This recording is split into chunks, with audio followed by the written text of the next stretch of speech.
Hi everyone. So yeah, back at work, doing the work thing at the hotel. It's 3 p.m. to 11 p.m. Front desk. I have to use the restroom. So I'm gonna put a pause right here. But all right.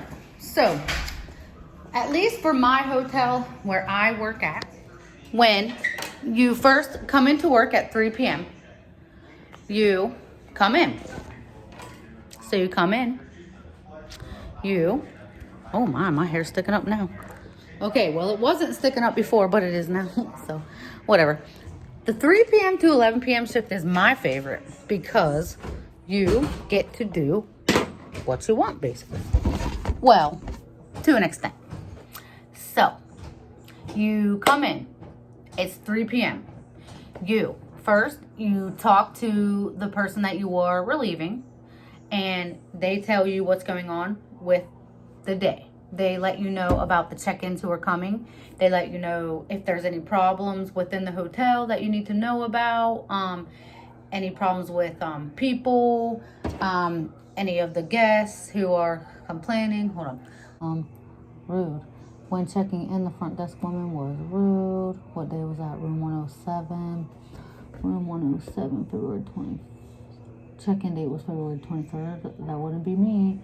Let's see. Did we write this for Jade? Thank you for taking. Okay, so I'm reading some of the things up on our poster board, so we kind of know. So that's what we do. We come in on our shift. First, because this hotel is still kind of old, and we get our time and clock card, and then we check in through the time card. Yes, we still do that here.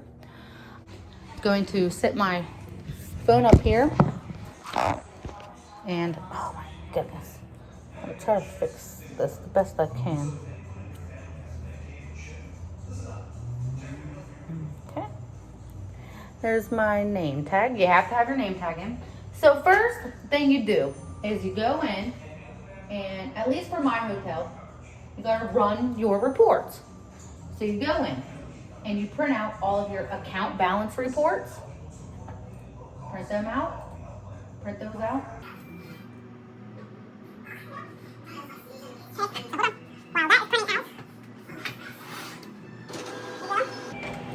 You print out your arrival list. So this is the account balance that you print out. You gotta make a big old pile. So my arrivals, I only have 2 arrivals today. That means someone either called in and made a reservation for today, or they went online and they made it with Expedia, and they checked and they made a reservation through, a third party such as Expedia or Booking.com, or they literally went onto our website and they made a reservation online, or they called in and they talked to me or said other front desk receptionists. And so I have 2 arrivals today, meaning 2 guests are arriving. Two rooms are accounted for. Now, these guests could have 3 people with them. They could have more. But as of today, I have 2 arrivals checking in on my shift. That is going to change because I can get walk-ins. Walk-ins is people coming in off the road, coming in looking for a hotel. They're coming in asking if we have rooms available, or they call me and they're like, hey, do you have any reservations? So when I first get on my shift at 3 o'clock, I have 2 arrivals, say I have 2 arrivals. That will change. That most likely will change every time. I mean, I don't want to say that it might not, but yeah, because I don't know. It's going to change. You will have more arrivals. Unless it's super dead, like in December, you're super dead at hotels most of the time. So next you print out your departure list. So I'm going to print out my departure list. So I got my arrival list, which is 2 arrivals. I got my account balance list. And now I'm going to print out oh my gosh, hold on, there's a police car coming because they are surveilling a lot lately because of all of the stuff going on, which I'm sure you know on the news. I'm sure you all have been watching the things that are going on in our world right now and across America. So I may not have security, but I do have the police, the local police department does circle my hotel a lot to keep us safe. Anyone who's looking to be a front desk receptionist at a hotel, it is really nice. It's really awesome, especially if you're doing that check-in, the 3 to 11 shift. Who knows? Some other hotels might have a different shift, but for me, it's the 3 p.m. to 11 p.m. and it's nice because you get to do your own thing pretty much. You come in, you print out your reports, you wait for your guests to check in. So they come in. So say someone comes in, okay? They come in and you say, hello, hi, how are you? Blah, blah, blah. Just talk to them, Say, do you have a reservation, or were you looking for a room, or, just talk to them. And most of the time, not most of the time, a lot of the times they will say, I have a reservation. So that's when you go into your system, you go into your arrivals, you click arrivals, and then it'll pop up all of the list that is supposed to be coming in. You say, okay, what's your name? They'll tell you their name. Then you click and you find their name. You click them, you hit check in. You will then ask them for can I see your credit card and your driver's license, please? Because at check-in at my hotel, you have to make sure that the one lines up with the other. So that means, you get their license, their driver's license, and you check their credit card. And no, we don't accept cash at this hotel. And we don't accept cards like the taxes, H&R Block cards. Like, we don't accept that.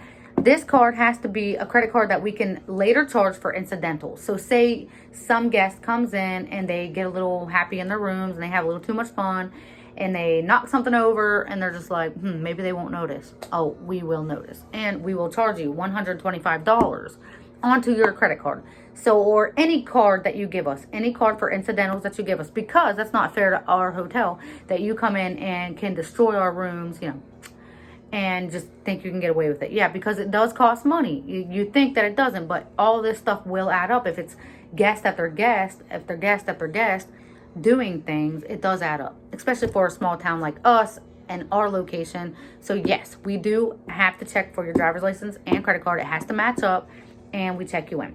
So we check you in. Okay, so I want you to slide your card in, stick your card in if it has the chip, you say, and then, so they'll stick their card in chip first, and then you wait for it to beep, and then once it beeps, you'll hit the okay, you'll pull the card out, and then they'll want your signature on top of that, and then you'll go over here, and then you'll hit confirmed on the other slide kiosk, and it'll ask their name, make sure all of your information is correct on that, and then they'll also hit confirmed again and signature, and then we will print out their printed out kiosk signature, and then we will get their registration card and we'll fold it up, put it into the bucket list. That means that they are now in our hotel with their vehicle information. We give them a little card and we say, fill out this little slip. It's your vehicle information. So everything from the Keller, state, make, model, license plate number, you fill that out. And then we put that and we attach that to your bucket list. Okay, so that is the next part of checking someone in. Now, once they check in, you tell them what room they're in and you make their keys. So you make their keys.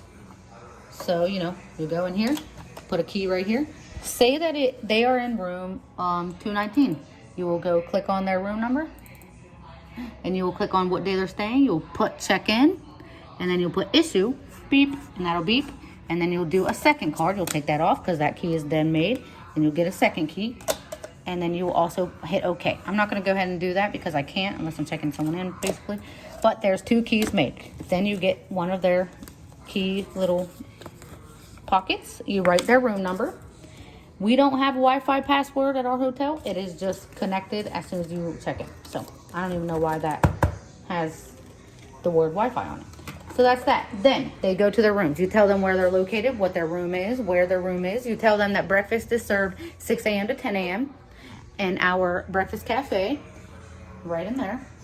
And then you tell them, at least at my hotel, you tell them coffees and teas are 24/7 over there. You tell them the pool is available and open and it's heated from 6 a.m. to 10 p.m. each night. No food or drinks allowed in there. And any child under 18 has to be supervised by an adult. Okay, and then checkout will be at noon. So if you want a later checkout, then you would need to let front desk know, but there will be a charge. Okay. And yeah, that's pretty much it. So as long as you let them know at check-in that they will have a $125 charge if they smoke in the room, destroy the room, have candles in the room. You can't even have incense in our rooms. It's non-smoking. It's no kind of smells and scents that could make us have to charge a cleaner, a deep cleaner, to come in and do extra things like that. So that is the check-in process. So I can't actually, I mean, I could record a check-in for you and blank out their face, but I don't really want to do that because I'm afraid that I don't want to get in trouble for any kind of like privacy thing. Even if you can't see their faces, it's still like their privacy. I wouldn't want someone recording me, you know, so I'm not going to do that. But the rest of the 3 p.m. to 11 p.m. shift is basically cleaning. You're just cleaning. You find time to eat. You find a minute to eat. But right now, today, like I said, I have 2 arrivals, so we're dead. And that means that I can do things. I can clean things. I can get extra cleaning done, wipe the counters down. But for me, I'm just going to go and eat, maybe. So that's just what I'm going to do. Thank you for calling Quality Inn. This is Nikki. How can I help you? Yes. We have, okay, so there are, what type of room were you looking for? We have the kings, we have the double beds, or I think we have 1 suite left, 1 king. All right, it's at a rate of $112.99 with tax. For the 3 nights, it comes to $383.88. Do you have any kind of like AAA? You do? Okay, hold on 1 second. Let's see. So AAA would bring it down. Let's see, 10% off. So the king, that would bring it down to $107.34, and then with tax, it comes to $364.68.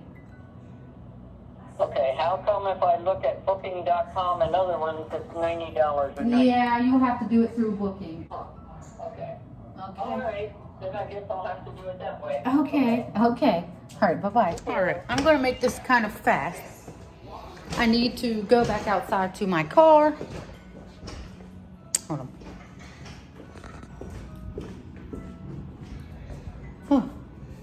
Spilled my drink on me. I need to go outside to my car because I forgot my lunch out here again. Wow. There is.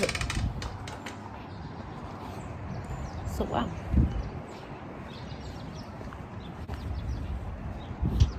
It's beautiful out here today. It really is.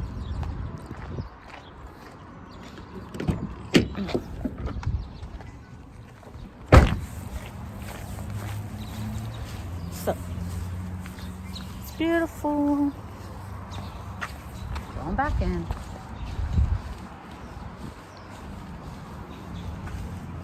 So as a guest, you would come in, you would walk in.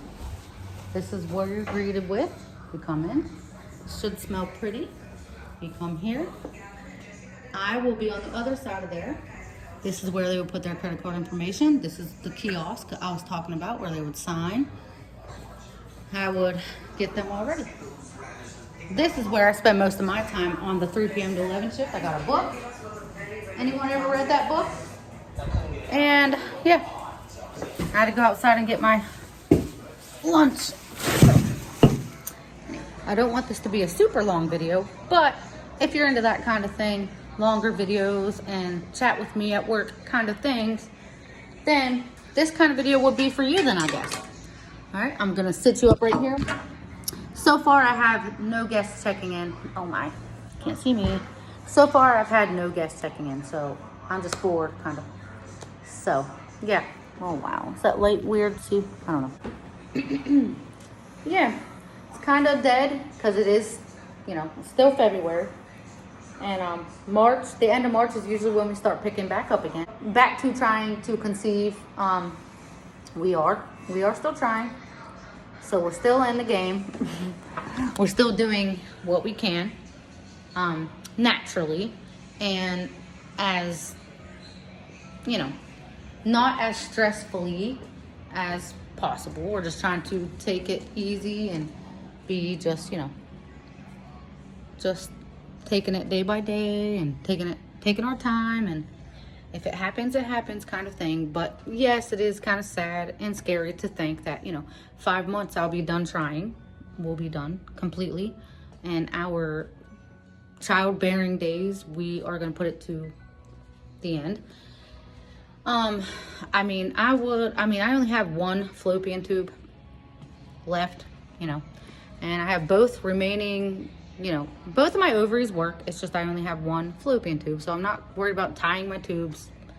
But we are seriously thinking about him just getting a vasectomy and just being done with it, so we don't have to worry about birth control. I don't do well on birth control. I end up puffing up. It's not good for me. It's not good. So we'll probably just end up having him do a vasectomy. Although obviously that's a lot of research that we'll have to do when that time does come. But right now we're still in the game. So we're still trying, everybody. We are still trying. We are still in it. So don't count us out just because I'm 38, he's 40. Just for me, I mean, we can go for as long as we wanted to, but we just don't want to. I want to be done. I don't want to have to worry about, I want to start planning vacations. I don't want to have to worry about being pregnant. I'm planning on a trip to Florida again. I want to go. I don't know if anyone is out there who is aware about Florida and Epic Universe that's coming out. I mean, I've been to Universal Studios, Islands of Adventure, all those hotels down there, Disney World, you name it, all. I've been there my whole life as a child, all growing up, you know. And I want to visit Epic Universe. I don't want to have to worry about having a newborn. I don't want to have to worry about having a baby. I don't want to be too old trying to do all that. So I want this to all wrap up so we can start taking Nearest on vacations with us, and we can just start living our life. So about 5 more months, we're going to try. And then after that, it's bigger, better things for us. So you guys can just, look at, maybe we'll have our baby, please, you know, maybe we'll get that baby. Maybe we'll get that positive. But after that, we are going to be okay. We have a lot of plans. So just so everyone knows, we'll be okay, okay? All right, I hope you're all having a good day. And, yeah, all right, bye. Okay. So, starting to get a little bit darker out here. It's windier. Clouds are looking not so good. Do you guys remember? I just now showed how the skies were super sunny. There's all sun. That was literally 40 minutes ago. Now we're down to dark clouds, possibly a big storm coming. So, yay. The one thing that I don't like when a storm goes down, when a storm happens while you're at the hotel, is that our power does go out. And in that case, you know, everything is a little different. Then you have to fill out walk-in forms. So say a guest comes in when our power is down. We will have to pull out our walk-in forms where they have to put their name, all their information, and their credit card. And they put all that information onto this piece of paper, and then we put it away into the bucket list until the power comes back on. And then we go in and we charge the credit cards as we go. But yeah, so hopefully I don't get a storm tonight, because that would be a big bummer, because all of our computers will go down. I won't be able to make their keys. So it'll be interesting. Well, I only have 2 arrivals, so I can make their keys ahead of time because I can put them in a room. But as far as anyone walking in or coming in off the streets, no, it would be totally different. All right.